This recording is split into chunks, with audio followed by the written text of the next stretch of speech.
parking area tayo ng SM San Lazaro. Master. Lakas ng hangin dito. Ayan. Nandyan kasi yung mga cleaners ko sa ano, mga hinahatid kong cleaners sa Celadon Park. Mamayang alas 4 pa yung tapos nila, kaya dito muna ako pumarking para safe, no? Iwas tayo sa huli.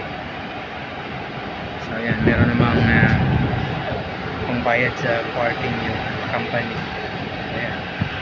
So nandito tayo sa ayan, sa ano tawag doon, taas, 4th floor. So ayan, nakita natin Abida Towers. Ayan, sa likod ng San Lazaro, SM San Lazaro, mga kamaster. So lakas ng hangin. So yan, katabi ng Abida Towers, Winford Casino. Yan, Resorts and Casino.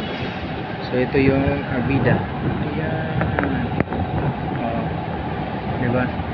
Ang sarap ng feeling ng nasa taas ka, mga kamaster.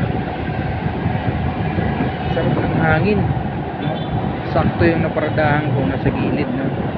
So ayan, masarap matulog. So time check 1:26 ng hapon pa, mga kamaster. So medyo matagal pa tayong maghihintay dun sa cleaners nating susunduin mamaya. So ganun kasi dito, kapag medyo malayo yung area, ay hihintayin mo na siya, tatambayan mo na para pagkasundo mo ay malapit ka na, hindi ka na babalik ng base. So kung malapit ka kasi dun sa bandang BGC, meron kaming tinatambayan, meron kaming malapit dun sa sa SM Aura na parking space. Ayan, may parking yung company doon. So kung nandito ka naman sa malayo, ay ayan, magbayad ka ng pay parking. So ayan, ganda ng view, sakto na. So ayan, habang maghihintay tayo ay ayan, matulog-tulog muna. So ganun lang, mga kamaster.